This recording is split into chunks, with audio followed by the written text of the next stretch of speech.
Hello students, welcome to my YouTube channel Maths Idol. Myself doctor Kavita Gupta. बच्चों ये मेरा vector calculus की series चल रही है जिसके अंदर आज हम सीखेंगे डाइवर्जेंस थ्योरम।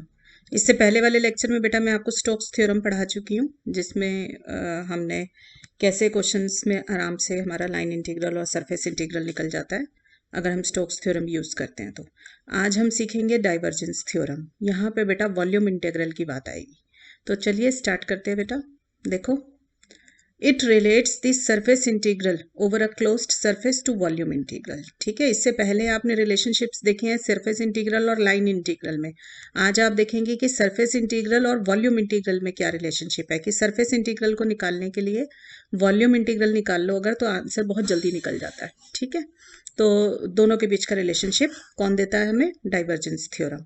डाइवर्जेंस थ्योरम को बेटा गॉस थ्योरम भी बोल देते हैं, या कई बुक्स में गॉस डाइवर्जेंस थ्योरम भी लिखा होता है, सबका मीनिंग सेम है।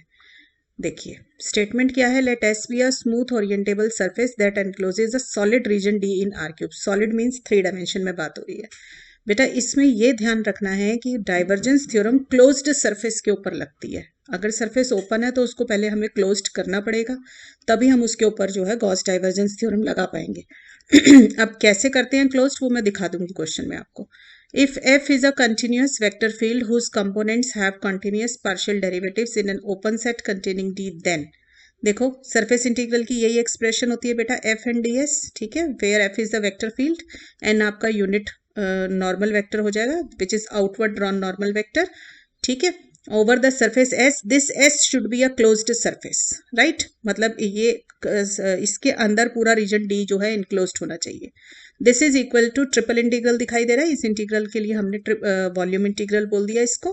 ठीक है, क्योंकि 3 डायमेंशन आते ही वॉल्यूम बन जाता है। ठीक है, तो triple integral divergence F D V, जैसे अभी इससे पहले वाले लेक्चर्स में आपने कर्ल एफ देखा था स्टोक्स थ्योरम वगैरह में, अब यहाँ पे आ जाएगा वर्ड डाइवर्जेंस एफ। ठीक है, तो डाइवर्जेंस एफ कैसे निकालते हैं, आप सबको पता है डाइवर्जेंस कैसे निकालते हैं, बहुत आसानी से निकल जाता है। ठीक है, डेल ऑपरेटर के साथ डॉट प्रोडक्ट ले लेंगे एफ का। क्वेश्चन आएगा तो देख लेना। देखो, the divergence theorem applies only to the closed surfaces. पर अगर मान लीजिए मुझे जो निकालना है वो ओपन सरफेस दिया हुआ है, मुझे सरफेस इंटीग्रल ओपन सरफेस दिया हुआ है। ठीक है, फॉर एग्जांपल आप ऐसे देख लो कि सिलेंडर है आपके पास, ये देखिए आपके पास सिलेंडर है, तो आपको सिलेंडर का सिर्फ कर्व्ड सरफेस दे रखा हो। ठीक है, उसके अलोंग आपको सरफेस इंटीग्रल निकालना हो, तो कर्व्ड सरफेस से ये सिलेंडर ओपन रह जाएगा। तो मैं क्या करूंगी, ऊपर का रीजन और नीचे का रीजन प्लेन से ढक देंगे, किसी भी कोई भी हम प्लेन ले लेंगे। सपोज नीचे वाला मेरा z इक्वल टू 0 हो गया। ठीक है, और ऊपर वाला प्लेन मैंने ले लिया z इक्वल टू 3। ठीक है, तो 2 मिसिंग सरफेसेस मैं खुद इसके अंदर ऐड कर दूंगी इसको क्लोज करने के लिए। ठीक है, तो अगर सरफेस ओपन है तो जहां से भी वो ओपन हो, ठीक है, उसके ऊपर सरफेसेस आप खुद लगा देंगे। मान लीजिए क्यूब है, कोई क्यूब दे रखा है सरफेस आपको, और वो बोल दे कि क्यूब का टॉप नहीं है, ओपन क्यूब है, तो हम क्या करेंगे, उसका टॉप खुद बना देंगे और लगा देंगे उसके ऊपर उसकी इक्वेशन लगा के, और बाद में हम उसको माइनस कर देंगे ताकि उसका इफेक्ट खत्म हो जाए। तो देखो मान लीजिए मुझे S1 पे निकालना है surface integral which is open, तो मैं क्या करूंगी, इसके अंदर S2 एक और सरफेस ऐड कर दूंगी। ठीक है, जो इसको क्लोज कर दे। ठीक है, अब जैसे 1 की जरूरत है तो 1 ऐड कर दिया, 2 की जरूरत होगी तो 2 ऐड कर देंगे, तो जहां जहां से खुला होगा उतने ही सरफेस इंटीग्रल्स हम ऐड कर देंगे। ठीक है, तो अब देखो S1 और S2 दोनों मिलकर अगर सरफेस को क्लोज कर रहे हैं, तो this sum of these 2 integrals surface integral is equal to this single surface integral. अब ये क्लोज हो गया, अगर ये क्लोज हो गया तो इसके ऊपर डाइवर्जेंस थ्योरम लग जाएगी मेरी।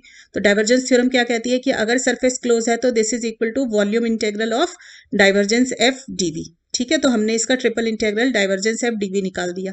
अब देखो बेटा क्वेश्चन के अंदर हमने इसको कैसे सॉल्व किया। अब देखो मुझे क्या चाहिए था, S1 चाहिए था ना, तो मैं इस S1 को निकालने के लिए अब क्या करूंगी, इस S2 वाले को इधर ले जाके राइट साइड पे ले जाकर हम माइनस कर देंगे। तो वॉल्यूम इंटीग्रल जो मेरा था ट्रिपल इंटीग्रल में से मैंने जो ओपन सरफेस वाला था उसको माइनस कर, जो हमने अपनी तरफ से ऐड किया था सरफेस उसको माइनस कर दिया, तो हमारे को जिसका चाहिए था उसका आंसर आ जाएगा।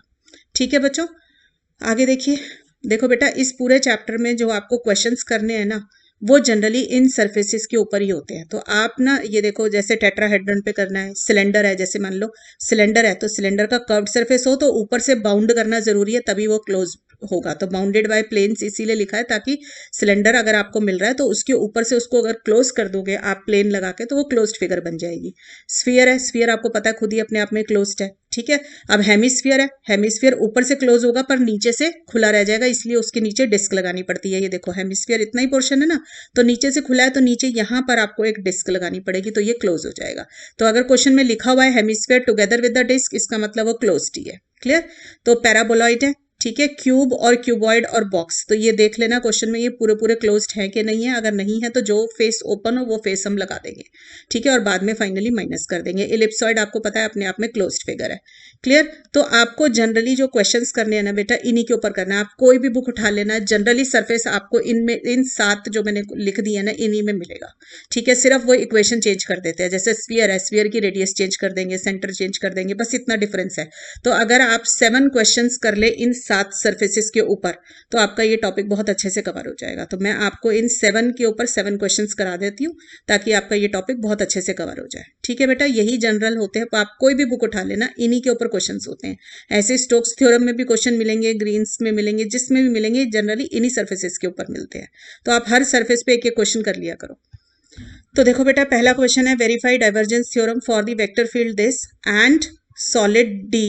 क्या दिया हुआ है हमारे को, tetrahedron bounded by the coordinate planes and the plane 2x + y + z = 4। तो मुझे इसके ऊपर अपना आंसर निकालना है, वेरीफाई करना है। तो मुझे क्या करना है, मुझे ये वेरीफाई करना है रिजल्ट क्या होता है डाइवर्जेंस थ्योरम का, कि surface integral F and D S is equal to triple integral of divergence F D V. तो पहले तो हम गॉस थ्योरम मतलब हमें क्या करना है वेरीफाई में, left hand side equal to right hand side है।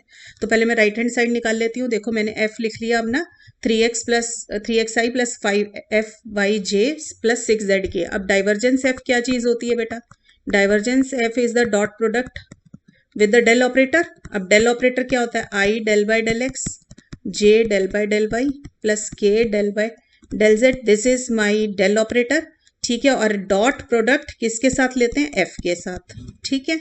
ये आ गया। तो इसका क्या मीनिंग हो गया बेटा, देखो डॉट प्रोडक्ट लोगे तो आई वाला आई से कंपेयर मल्टीप्लाई होगा, तो del by del x of 3x plus del by del Y of 5y plus del by del Z of 6z, ठीक है। तो देखो 3x का डेरिवेटिव 3, 5y का 5 और 6z का 6 आ जाएगा, तो ये आ जाएगा 14, ठीक है। तो डाइवर्जेंस एफ तो निकल गया मेरा। तो राइट साइड मेरी क्या बन गई, डाइवर्जेंस एफ डी वी, तो ये मेरी आर एच एस है, ठीक है बेटा। तो दिस बिकम्स 14 डी वी। इसके अंदर मैं 14 को बाहर निकाल दूं तो ये ऐसे आ जाएगा आपके पास, ठीक है। वेयर ये क्या होता है, ये पूरा का पूरा सर 3 बारी इंटेग्रल लगा के मैंने डी वी लिखा, तो this is equal to volume. ये वॉल्यूम पढ़ाया हुआ है आपको जब ट्रिपल इंटीग्रल का चैप्टर कराया।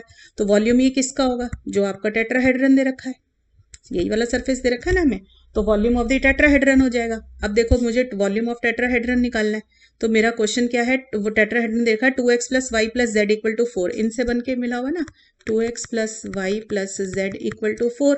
तो आप देखो इसको मैं ऐसे लिख सकती हूँ इंटरसेप्ट फॉर्म में, प्लेन की इक्वेशन को हम इंटरसेप्ट फॉर्म में लिखेंगे तो यही आएगा। तो this is equal to this, clear. तो ये x/a + y/b + z/c = 1 फॉर्म में आ गया। तो ऐसे में आपको पता है वॉल्यूम टेट्राहेड्रन का क्या होता है, 1/6 ऑफ abc, यही होता है हमारे पास।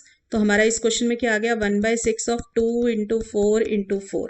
तो ये कितना बन गया बेटा मेरा, 2 3 4 4 16/3, 2 4 4 16/3, ठीक है। ये आ गया। तो मेरा आंसर यहाँ पे क्या आ जाएगा बेटा, 14 × 16/3। तो दिस इज इक्वल टू 224/3, ठीक है। तो ये मेरा आंसर आ गया बेटा, clear. 224/3 this is equal to the value of surface integral जो मुझे f.n निकालना था। तो आप देखो बेटा, वैसे मुझे निकालना होता सरफेस इंटीग्रल तो पूरी मेहनत है, पर मैंने जब इसको डाइवर्जेंस गॉस डाइवर्जेंस थ्योरम का इस्तेमाल करके किया तो मेरा बड़ी जल्दी आंसर निकल के आ गया।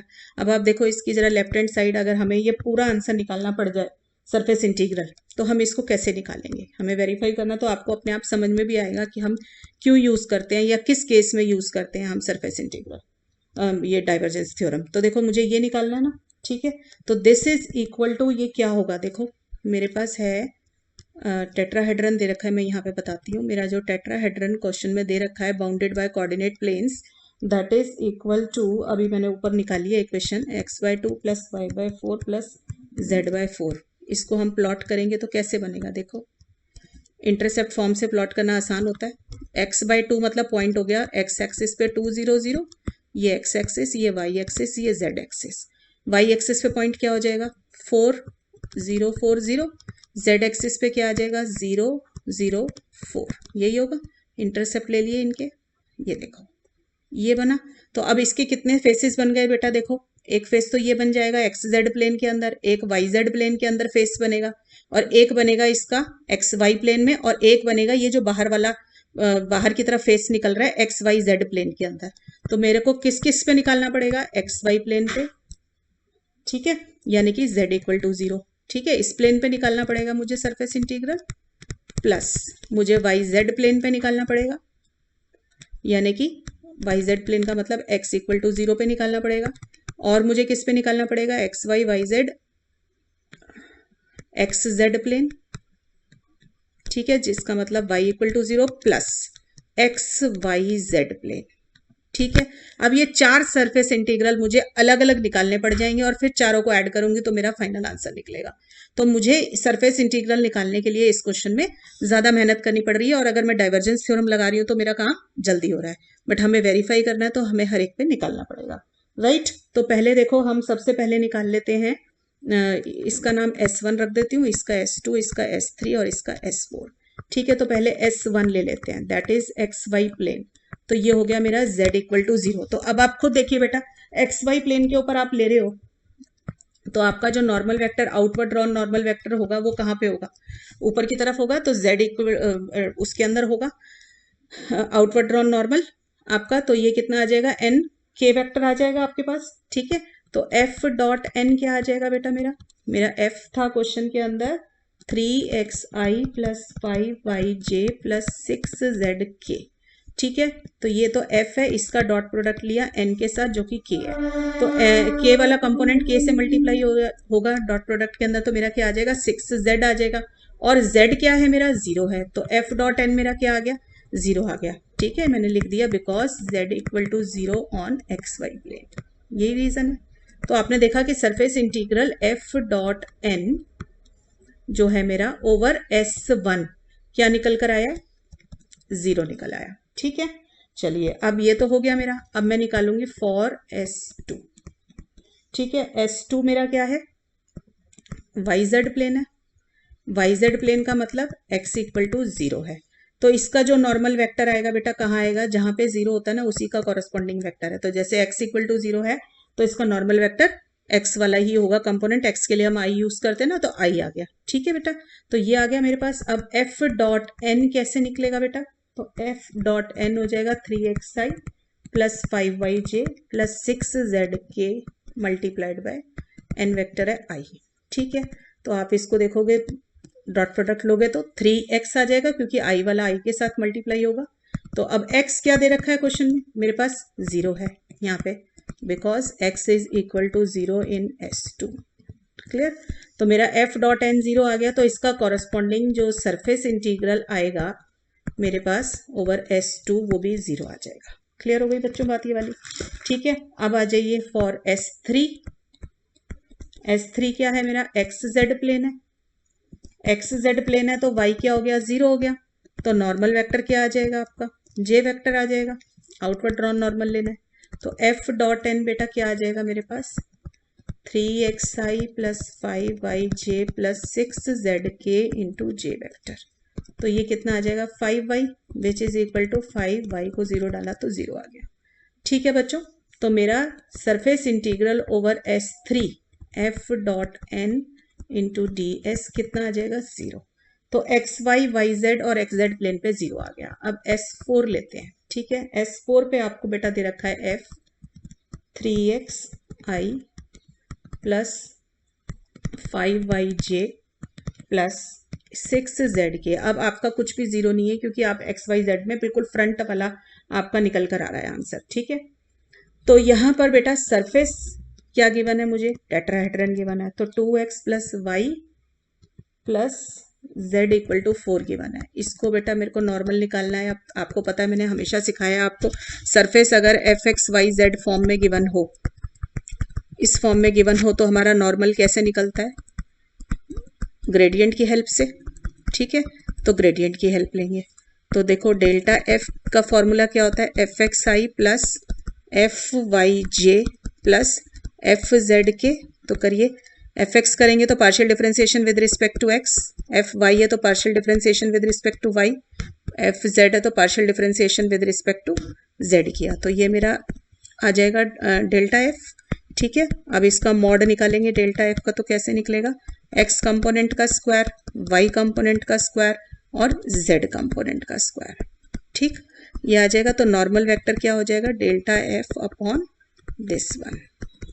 तो डेल्टा एफ है 2y प्लस जे प्लस के अपॉन √6।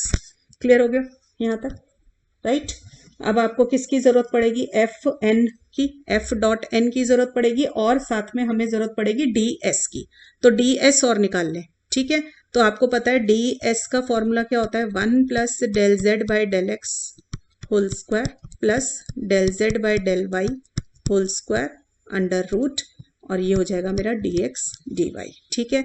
वेयर z क्या होगा बेटा, आपको पता है कि जब भी ds निकालना हो तो हमें सरफेस की equation z equal to form में एक्सप्रेस कर लेनी चाहिए। तो मेरा z कितना आ गया, 4 माइनस 2x माइनस वाई, ठीक है। तो मेरे पास ds क्या आ जाएगा, 1 plus del z by del X निकाला तो -2, ठीक है, del z by del Y निकाला तो -1। क्लियर, dx dy, तो ये कितना आ जाएगा, 2 2 4 plus 5 plus 6 √6 dx dy। Clear हो गई बात यहाँ तक, ठीक है। अब ये एफ डॉट एन भी निकाल लें एक बारी, F dot N D S इकट्ठा निकाल ही लेते हैं सारा। देखो एफ है मेरा क्वेश्चन में गिवन 3x आई प्लस 5yj प्लस 6z के, ठीक है, डॉट एन 2i प्लस जे प्लस के बाय √6, और डी एस कितना है, √6 dx dy। √6 से √6 कैंसिल हो गया बेटा। अब डॉट प्रोडक्ट ले लो इसका, तो ये आ जाएगा 6x plus 5y plus 6z dx dy।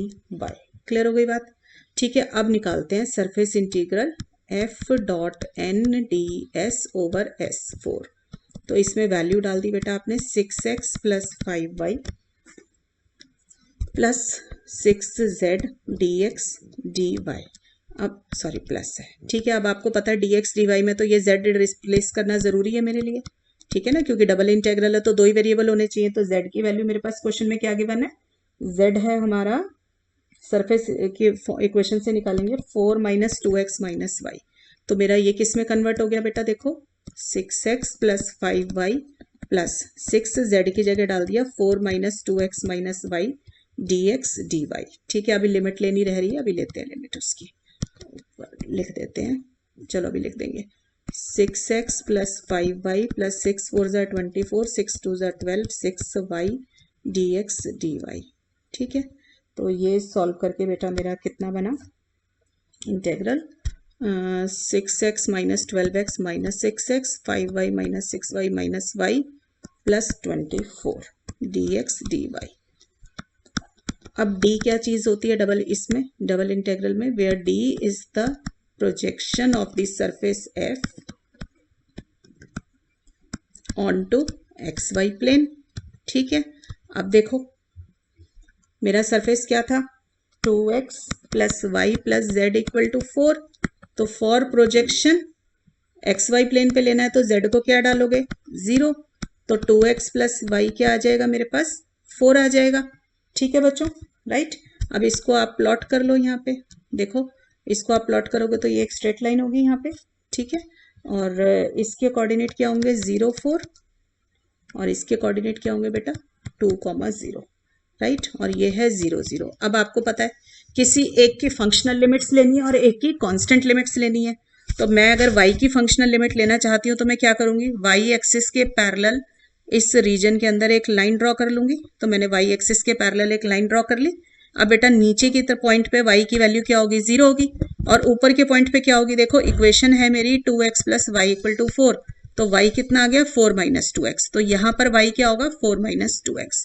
तो y की रेंज आ गई बेटा 0 से 4 माइनस 2x, और x देखो कहाँ से कहाँ तक जा रहा है, x मिनिमम है 0 और मैक्सिमम है आपका 2 इस पूरे रीजन में। तो x की लिमिट्स आ गई, फिक्स्ड लिमिट्स आ गई 0 से 2। ठीक है बेटा, अब इसके अंदर सब्सटीट्यूट कर दो from star.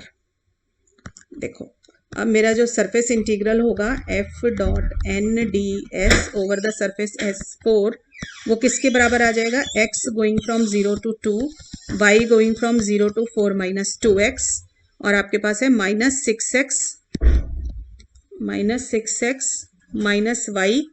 Minus Y plus 24। ये है बस। अब इसको सॉल्व करना रह गया। अब आपको पता है कि y की फंक्शनल लिमिट है तो पहले with respect to y integrate करना, तो मैंने dy अंदर लिख लिया। क्लियर। अब देखो बेटा with respect to y integrate करो तो माइनस 6xy माइनस y का y square by 2 plus 24y। Clear. अब इसमें डल जाएगा 0 टू 4 माइनस 2x, इसकी लिमिट डाल देते हैं। अब 0 टू 2 बाहर आएगा, माइनस 6xy है 4 माइनस 2x माइनस y है 4 minus 2x whole square by 2 plus 24y is 4 minus 2x। Clear. अब ये बेटा पूरा इंटेग्रल किस में कन्वर्ट हो गया, with respect to x consider हो गया आपका। ठीक है, इसके अंदर अब इंटीग्रेट कर लो इसको।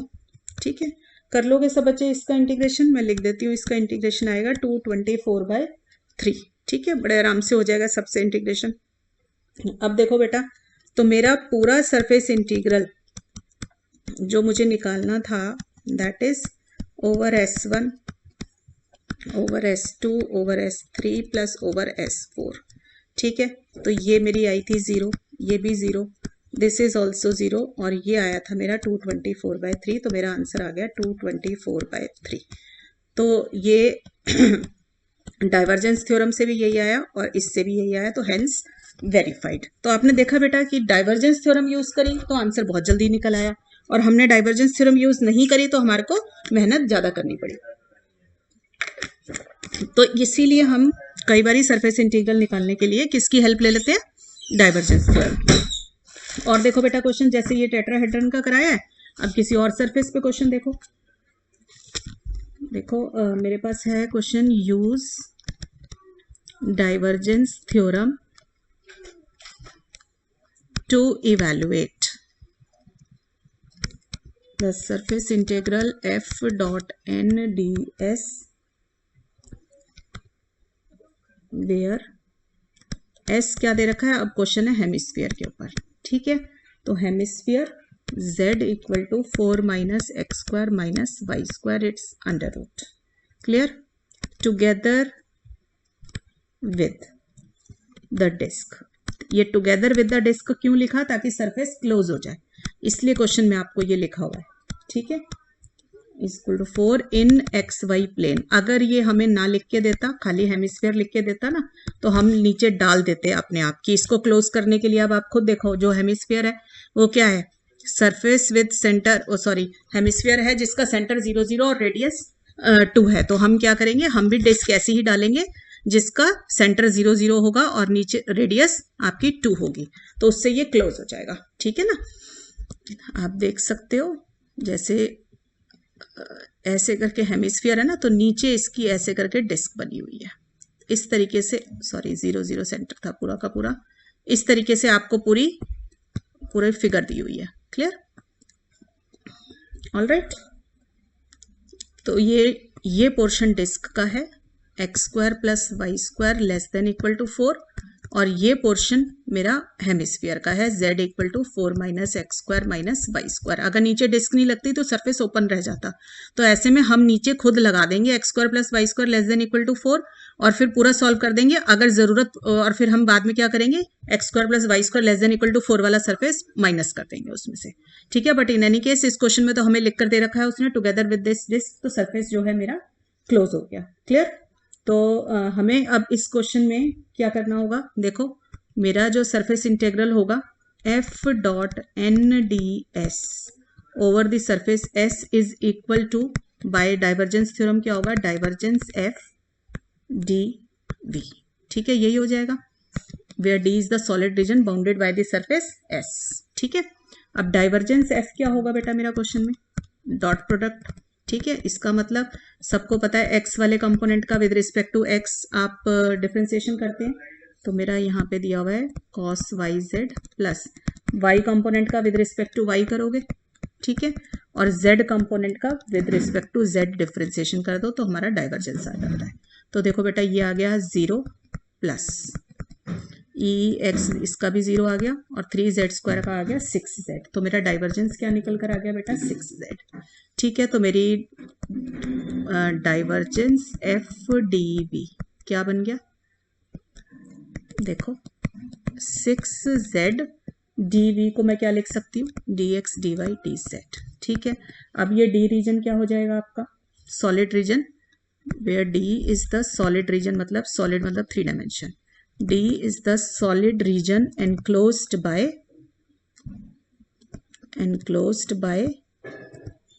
hemisphere। ठीक है, और सॉरी हाँ हेमिस्फीयर S लिख दो क्योंकि डिस्क भी है ना इसके साथ नीचे, enclosed by S।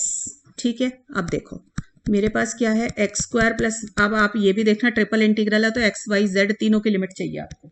ठीक है, तो आपको पता है ये स्फीयर की इक्वेशन है तो हम स्फेरिकल कोऑर्डिनेट्स का इस्तेमाल करें वॉल्यूम इंटीग्रल को निकालने में तो आसानी रहेगी। तो मैंने स्फेरिकल कोऑर्डिनेट्स क्या होते थे, मेरा पूरा बेटा चैप्टर है triple integral by using cylindrical coordinate and triple integral by using spherical coordinate, दोनों पे अलग अलग है, अगर भूल गए हो तो लेक्चर देख सकते हो, rho cos theta multiple integrals की प्लेलिस्ट में मिलेगा। ठीक है, तो rho sine theta sine phi, ठीक, और एक्स वाई जेड कितना है मेरा रो कॉस फाई, यही लेते थे। ठीक है, अब आपको पता है इसमें x² plus y² plus z² करते हैं तो क्या आता है मेरा निकल कर रो स्क्वायर आता है, और ये वैल्यू कितनी है 4 है, तो रो की वैल्यू क्या आ गई 2 आ गई। अब आपको पता है कि आप z ग्रेटर देन 0 है आपका, क्योंकि हेमिस्फीयर ऊपर की तरफ है तो z ग्रेटर देन 0 है तो रो की वैल्यू आप 2 ही लेंगे, -2 नहीं लेंगे, तो रो आ जाएगा आपके पास 0 से 2 आ जाएगा। अब आप देखो फाई और थीटा की लिमिट कितनी आएंगी, क्योंकि आपका हेमिस्फीयर ऊपर की तरफ है, यहाँ पे है ना इतने पोर्शन में ना, तो आपको फर्स्ट 4 ऑक्टेंट्स कवर करने हैं, तो आप क्या करोगे फाई की वैल्यू ली 0 से π/2 और थीटा की वैल्यू ली 0 से π/2 और इसको हम कर देंगे 4 टाइम्स। ठीक है, ये जब भी लेंगे इसकी लिमिट, ताकि हमारे पूरे के पूरे 4 ऑक्टेंट ऊपर की तरफ कवर हो जाए। मैंने आपको बताया था कि हमारे पास 3 डायमेंशन में ऑक्टेंट वर्ड होता है और 2 डायमेंशन में क्वाड्रेंट वर्ड है। ठीक है, तो ऑक्टेंट 8 होते हैं तो 4 ऊपर है और 4 नीचे है, तो ऊपर का पूरा पोर्शन कवर करना है, तो इसलिए 0 to π/2 एंगल लेकर 4 टाइम्स कर दोगे आप उसको। ठीक है, तो अब देखो मेरा, तो देखो बेटा अब हम इसको इंटेग्रल को कंसीडर कर लेते हैं, तो ये हमारा है 6z dx dy dz। अब इसमें वैल्यू सब्सटीट्यूट कर दो, देखो 6z है हमारा रो कॉस फाई।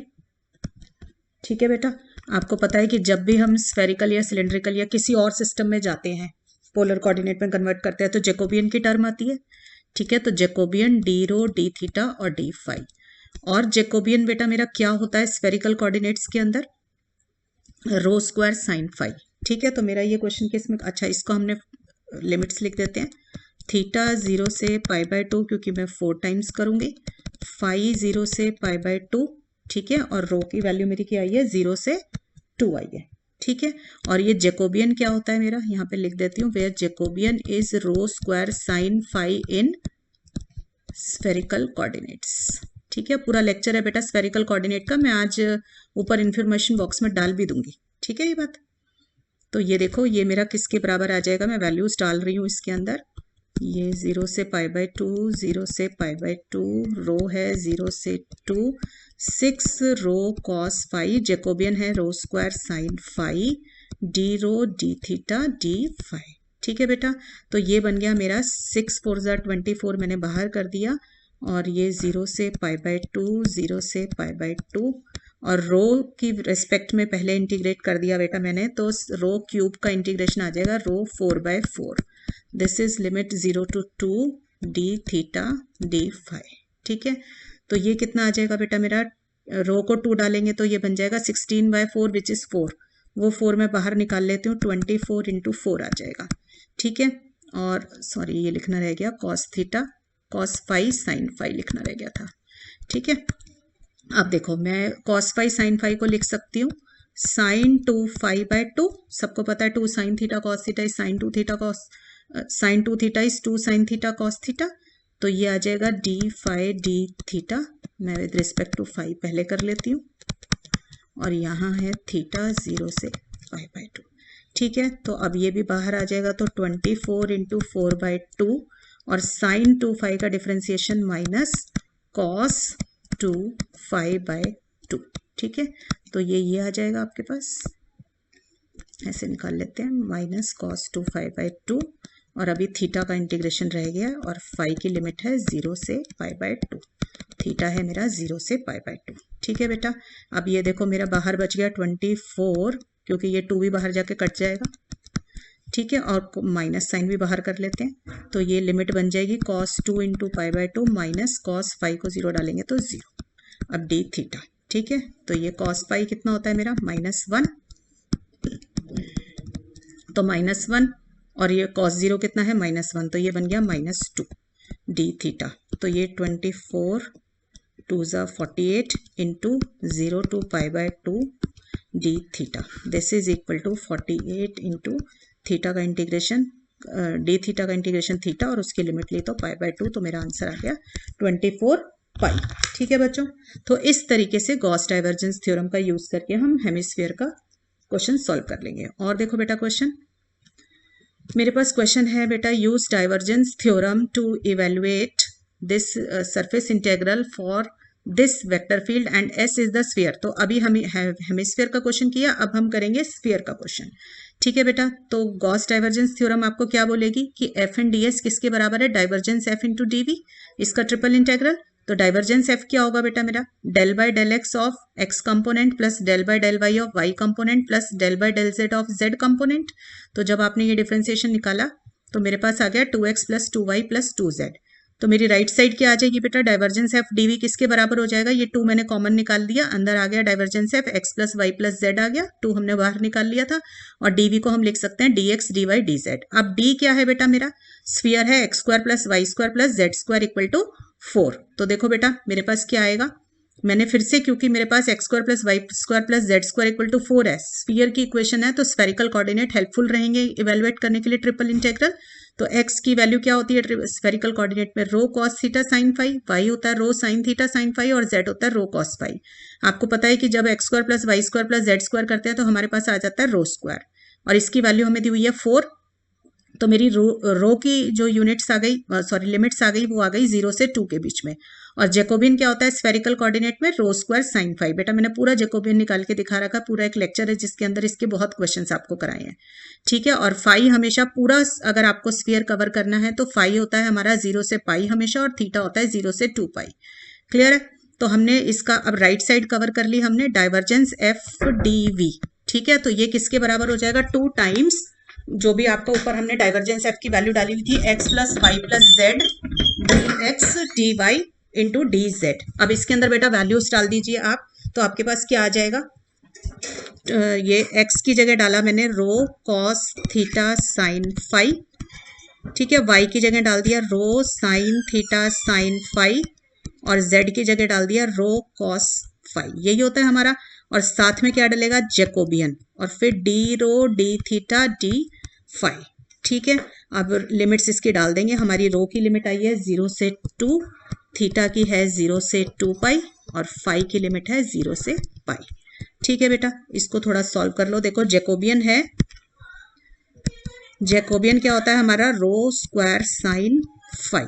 ठीक है, तो ये मेरा किस में कन्वर्ट हो जाएगा बेटा, मेरा फाई है 0 से पाई, थीटा है मेरा 0 से 2 पाई। अब देखो इसकी जगह पे आ जाएगा, रो है 0 से 2, रो स्क्वायर साइन फाई से मैं मल्टीप्लाई करती जा रही हूँ बेटा, रो स्क्वायर की जगह रो क्यूब हो जाएगा, कॉस फाई, और साइन फाई है तो साइन स्क्वायर फाई। ठीक है, रोज को रो स्क्वायर साइन फाई से मल्टीप्लाई किया, sine theta sine square phi plus rho cube cos phi sine phi. ठीक है, ये तो रो जैकोबियन से मल्टीप्लाई करने पे आया डी रो डी थीटा और डी फाई। क्लियर। अब देखो विद रिस्पेक्ट टू रो आप इसको इंटीग्रेट कर लो, ठीक है। With respect to rho integrate करोगे तो rho 4/4 cos phi sine square phi, rho 4/4 sine theta sine square phi plus rho यहाँ पे एक रो कम होगा ना, रो है नहीं, ठीक है,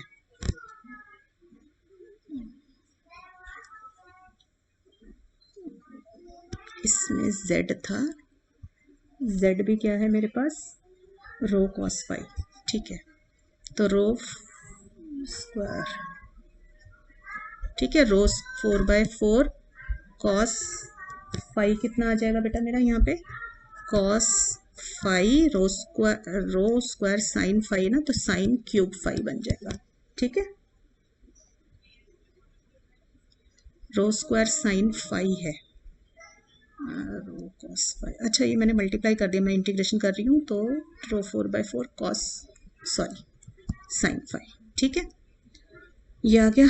this is d theta d phi, ठीक है। और रो की लिमिट ले लीजिए बेटा 0 से 2, ठीक है। चलिए डालिए वैल्यूज, 2 फाई आ जाएगा 0 से पाई, थीटा आ जाएगा 0 से 2 पाई, रो की वैल्यू डाल दी 2, तो 16/4 is 4 cos phi sine square phi plus, ठीक है, ये सॉरी कॉस थीटा है, दिस इज कॉस थीटा, ठीक है। अब यहाँ पे डालेंगे तो 16/4 is 4 sine theta sine square phi, ये आ जाएगा आपका 4 cos phi sine phi d theta d phi, ठीक है बेटा। अब विद रिस्पेक्ट टू वो कर लेते हैं हम थीटा से, तो विद रिस्पेक्ट टू थीटा करेंगे तो फाई बाहर ही रह जाएगा, तो 4 कॉस थीटा का आ जाएगा साइन थीटा, सॉरी माइनस नहीं आएगा, कॉस थीटा का आ जाएगा sine theta sine square phi, और थीटा की लिमिट डलेगी 0 से 2 पाई, ठीक है। फिर 4 साइन थीटा का माइनस कॉस थीटा, ये माइनस यहाँ ले लेते हैं, sine square phi as it is रह जाएगा, और थीटा की लिमिट डल जाएगी 0 से 2 पाई। अब ये 4 साइन फाई कॉस फाई, ठीक है, और ये क्या आ जाएगा बेटा आपका साथ में थीटा आ जाएगा, इसका इंटीग्रेशन 0 से 2 पाई, और डी फाई बाहर ही रह गया, ठीक है। अब लीजिए बेटा इसके अंदर ये क्या आ जाएगा, फाई 0 से पाई, ठीक, 4 थीटा की लिमिट डल रही है तो ये आ जाएगा साइन 2 पाई माइनस साइन 0, ठीक है, sine square phi minus 4 cos 2 pi minus cos 0 into sine square phi, ठीक है, plus 4 sine phi cos phi को मैंने लिख दिया साइन 2 पाई/2, और इसकी थीटा की लिमिट डाली तो ये आ गया 2 पाई। क्लियर। और ये सारा डी थीटा में अभी रह गया। अब आप देखो बेटा साइन 2 पाई भी 0 होता है और साइन 0 भी 0 होता है, ऐसे ही कॉस 2 पाई भी 1 होता है और कॉस 0 भी आपका 1 होता है, तो ये पूरा 0 हो जाएगा मेरा, ठीक है। तो शुरू के दोनों इंटेग्रल वाली वैल्यू तो 0 हो गई, ठीक है। और ये क्या रह जाएगा, देखो 2 से 2 कट गया, 4 पाई साइन 2 फाई, इसका इंटीग्रल रह गया विद रिस्पेक्ट टू फाई आएगा ये, ठीक है। क्लियर। अब इसको सॉल्व करोगे तो देखो 4 4 जा 16 पाई साइन 2 फाई का integration cos 2 phi with minus sine, और 2 भी आएगा वो मैंने बाहर कर दिया, this is 0 to pi. Clear. अब ये कितना आ जाएगा, minus 8 pi cos 2 pi minus cos 0, फिर से कॉस 2 पाई भी 1 होता है और कॉस 0 भी 1 होता है, तो इंटेग्रल मेरा कितना आ गया, पूरा 0। All right class. तो इस तरीके से बेटा स्फेरिकल कोऑर्डिनेट में कन्वर्ट करके भी आप इसको निकाल सकते थे वॉल्यूम इंटीग्रल को। नेक्स्ट क्वेश्चन देखो बेटा मेरा है, यूज डाइवर्जेंस थ्योरम, ठीक है, to evaluate the surface integral f dot nds over s for f is equal to xi plus yj plus zk and s is the paraboloid, ठीक है। s क्या दिया हुआ है आपको, पैराबोलॉइड दिया हुआ है। पैराबोलॉइड की इक्वेशन है z equal to x square plus Y square और ये है 0 से 9 के बीच में। ठीक है, तो देखो बेटा पैराबोलॉइड है हमारे पास, तो z equal to x square plus Y square form है, तो z एक्सिस को कवर करता हुआ बन रहा होगा पैराबोलॉइड, यही हो गया। ठीक है, तो this is my z equal to x square plus Y square. अब बेटा देखो इसको क्लोज करना है मुझे, तो ये ऊपर ऐसे करके मुझे डिस्क लगानी पड़ेगी, ये वाली मैं रेड पेन से दिखा देती हूँ आपको। ये देखो इस सरफेस को क्लोज करने के लिए I need to have this disc. इसकी इक्वेशन क्या होगी, x square plus Y square. अब ये आप देख रहे हो कि z इसमें 0 से 9 तक जा रहा है, तो यहाँ पे 9 वैल्यू रही होगी z की, तो ये क्या आ जाएगा x square plus Y square, मतलब रेडियस क्या बनानी पड़ेगी इसकी 9 बनानी पड़ेगी, तो आपके पास ये इक्वेशन हो जाएगी डिस्क की x square plus Y square less than equal to 9, तो ये पूरा मेरा सरफेस क्लोज हो जाएगा। क्लियर है, तो अब देखो बेटा यहाँ पर जो है आपका surface integral f dot n ds आपको निकालना है। ठीक है, ओवर अ क्लोज्ड सरफेस ये बनाएंगे, तो this is equal to paraboloid वाला पोर्शन प्लस ऊपर डिस्क वाला पोर्शन, ये होगा। ठीक है, मतलब here SC is the closed surface consisting of paraboloid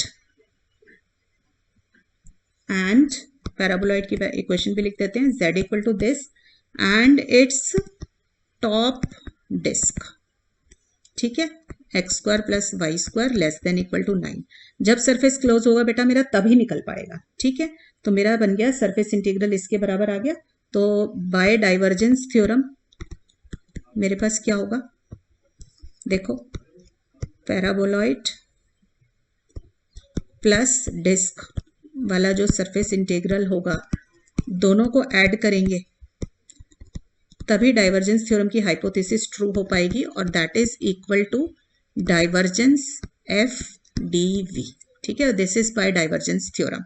clear, अब मेरे को चाहिए सिर्फ पैराबोलॉइड का, तो मैं दोनों का निकाल लूंगी, सॉरी पैराबोलॉइड का निकालने के लिए डिस्क का आंसर इसमें से हम माइनस कर देंगे। ठीक है, तो मेरा आंसर कैसे निकलेगा, मुझे ये निकालना है ना पैराबोलॉइड का, तो पैराबोलॉइड का आंसर हो जाएगा वॉल्यूम इंटीग्रल में से आप डिस्क वाला सरफेस इंटीग्रल माइनस कर देंगे, तो अब आपको ये राइट साइड की दोनों चीजें निकालनी पड़ जाएंगी। ठीक है, तो पहले तो बेटा अपनी राइट साइड के अंदर डाइवर्जेंस एफ ही निकाल लें, तो हम कंसीडर कर लेते हैं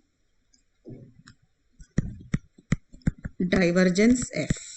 ठीक, अब डाइवर्जेंस एफ क्या होगा बेटा मेरा, देखो डाइवर्जेंस एफ मैंने निकाला, डाइवर्जेंस एफ क्या होता है, del by del x of x component, del by del Y of Y component और del by del Z of Z component. क्यों, क्योंकि हमें एफ क्या गिवन है क्वेश्चन में, X I plus Y J plus Z K, तो बेटा ये आ जाएगा 1 + 1 + 1, तो दिस इज इक्वल टू 3।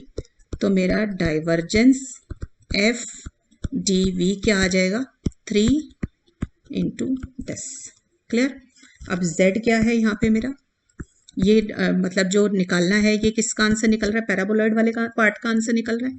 ठीक है, यही वाला रीजन होगा, सॉरी जो आंसर निकल रहा है मेरा वॉल्यूम इंटीग्रल, वो किसके लिए निकल रहा है, पैराबोलॉइड, जो कि मुझे क्वेश्चन में क्या गिवन है, z equal to x square plus Y square और z दिया हुआ है 0 से 9 के बीच में।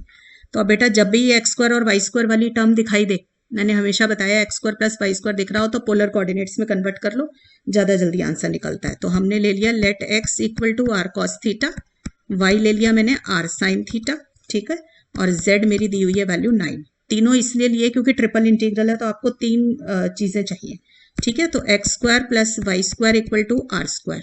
अब X square plus Y square question में कितना दिया हुआ है, z, तो z equal to are square आ गया। ठीक है, तो z की कितनी लिमिट्स आ गई बेटा मेरे पास, आर स्क्वायर से 9 आ जाएंगी। ठीक है, आप देख भी सकते हो, जो आपका डायग्राम है ये है ना। ठीक है बेटा, अब देखो इसके अंदर अगर हमें z की लिमिट निकालनी है, आप z एक्सिस के पैरेलल एक लाइन ड्रॉ करेंगे इस रीजन के अंदर, तो यहाँ पर z क्या है आपका आर स्क्वायर, और ऊपर वाले पोर्शन पे z की वैल्यू क्या है आपकी 9, तो z की लिमिट क्या आ गई, आर स्क्वायर से 9। क्लियर, मैंने बताया ना जिसकी लिमिट निकालनी है उसी के लिए एक्सिस के पैरेलल एक लाइन ड्रॉ कर लिया करो, यहाँ x है, यहाँ y है, यहाँ z एक्सिस है, तो z की लिमिट निकल गई। अच्छा, और देखिए मेरे पास है x square plus Y square equal to are square है। ठीक है, this is equal to z equal to are square है आपके पास, और z की वैल्यू हमें 9 दे रखी है तो ऊपर, जो हमारा ऊपर वाला पोर्शन है उसको निकालने के लिए हमारे पास क्या आ जाएगा, r की वैल्यू आ जाएगी यहाँ से 3, तो r हो जाएगा मेरा 0 से 3, और पूरा सर्कल कवर करने के लिए थीटा आ जाएगा 0 से 2 पाई, या फिर हम क्या ले सकते हैं, थीटा को 0 से π/2 करके पूरा 4 को ऑक्टेंट कवर करने हैं तो मल्टीप्लाइड बाय 4, ठीक है, टू कवर फर्स्ट 4 ऑक्टेंट्स। दोनों में से जो मर्जी चीज आप ले सकते हैं। क्लियर है बच्चों यहाँ तक, ठीक है। और पोलर कोऑर्डिनेट्स में जैकोबियन कितना होता है मेरा, r in polar coordinates. Clear. जब भी आप एक सिस्टम को दूसरे सिस्टम में कन्वर्ट करेंगे तो आपको जैकोबियन जरूर डालना है। जैकोबियन पे भी बेटा मैंने पूरा एक लेक्चर बना रखा है, ठीक है। तो अब बेटा ये मेरा कितना आ जाएगा, देखो मेरा डाइवर्ज, ये हमारा 3dv के बराबर था ना, तो इसका मतलब हो गया 3 इंटू थीटा की वैल्यू आ गई 0 से 2 पाई, r की आ गई 0 से 3, और z की क्योंकि फंक्शनल लिमिट है तो विद रिस्पेक्ट टू z पहले करना है, तो सबसे अंदर हम z वाला रखेंगे, into Jacobian d z d r d theta, ठीक है। अब जैकोबियन डाल दिया बेटा मैंने r, ठीक है, तो ये आ जाएगा। अच्छा विद रिस्पेक्ट एक बार जैकोबियन की भी वैल्यू डाल देते हैं r, ठीक है, D z d r d theta. अब विद रिस्पेक्ट टू z जब बेटा इंटीग्रेट करेंगे तो r कांस्टेंट हो जाएगा आपके पास, ठीक है। तो 1 डी जेड की जगह पे इंटीग्रेशन आ जाएगा z, क्योंकि 1 का इंटीग्रेशन z हो जाएगा, और यहाँ पर लिमिट डल जाएंगी z की r² से 9, ठीक है, डी आर डी थीटा। अब ये देखो 3 थीटा 0 से 2 पाई, r 0 से 3, r as it is, z की जगह डल गया 9 माइनस, फिर लिमिट डल गई r²। क्लियर। अब with respect to r integrate कर लो बेटा, तो ये हो जाएगा 9r, r का r²/2 माइनस r³ का r4/4। क्लियर। 0 से 3, अब डी थीटा, r की वैल्यू डाल दीजिए इसमें 3, यहाँ पे आ जाएगा 9/2, r² है तो 9 माइनस 3 3 9 9 81/4 इंटू डी थीटा। तो ये आ जाएगा 81/2 माइनस 81/4 इज 81/4, और ये 3 बाहर, और 1 का इंटीग्रेशन थीटा, और थीटा की लिमिट डल गई, तो बेटा ये आ जाएगा मेरा 3 इंटू 81/4 इंटू 2 पाई, ठीक है बच्चों। तो ये सॉल्व कर लोगे, आपका आंसर आ जाएगा 243 π/2, ठीक है बच्चों। तो ये तो मेरा निकल आया वॉल्यूम इंटीग्रल। अब मेरे को निकालना है surface integral over the disc, ठीक है ना, क्योंकि उसको माइनस करना पड़ेगा, हमने सरफेस को क्लोज करने के लिए डिस्क लगाई थी ऊपर, ठीक है। तो डिस्क है मेरी x² + y² <= 9 f.n into ds।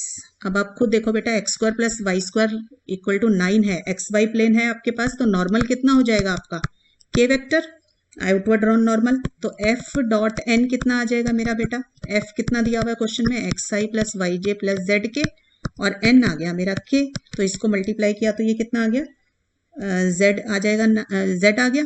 और z की वैल्यू क्या दी हुई है क्वेश्चन में, 9 दी हुई है हमारे को, बिकॉज z = 9, क्योंकि जो डिस्क बनी है, ये देखो दोबारा देख लें डायग्राम, जो ये डिस्क लगाई है हमने, ये z = 9 पे लगा रखी है, ठीक है ना, तो z की वैल्यू डल गई 9, तो मेरा f.n क्या आ जाएगा, 9 आ जाएगा। तो अब देखो बेटा मेरा f.n इंटू ds क्या हो जाएगा मेरा, 9, और ds की जगह लिख दिया dx dy, ठीक है। और यहाँ ये किस पे निकल रहा है, x² + y² = 9 पे निकल रहा है। तो ये किसका फॉर्मूला है अगर आपको याद हो तो, एरिया का, ठीक है। तो एरिया ऑफ x² + y² = 9 कितना होता है, πr², तो πr² कितना दिया हुआ है, 9, तो ये आंसर कितना आ गया, 81 पाई, ठीक है बेटा। तो मेरा जो रिक्वायर्ड आंसर है सरफेस इंटीग्रल ऑफ पैराबोलॉइड, वो क्या हो जाएगा, जो गिवन क्वेश्चन में मुझे निकालने के लिए बोला गया, that is equal to divergence F D V minus हमारा surface integral over the disc, यही था। अब ये आंसर आया मेरा 243 π/2, ठीक है, माइनस कर दिया इसमें से 81 पाई। तो इस तरीके से बेटा अगर सरफेस क्लोज्ड ना हो तो आप क्लोज उसको कर सकते हैं, ठीक है। तो मैंने इसलिए जान के एक ओपन सरफेस का भी क्वेश्चन करा दिया कि डाइवर्जेंस थ्योरम लगती क्लोज सरफेस पे है, बट इसका मतलब ये नहीं कि आप ओपन पे आंसर नहीं निकाल सकते, आप ओपन पे भी आंसर निकाल सकते हैं उसको क्लोज बना के। तो ठीक है बच्चों, I am winding up this lecture here. Next इसमें मैंने आपको 4-5 क्वेश्चंस करा दिए हैं, बाकी के जितने क्वेश्चंस बचे हैं वो मैं पार्ट 2 बनाऊंगी इस डाइवर्जेंस थ्योरम का, उसमें कराऊंगी। ठीक है बच्चों, तो पढ़ाई करते रहें। All the best.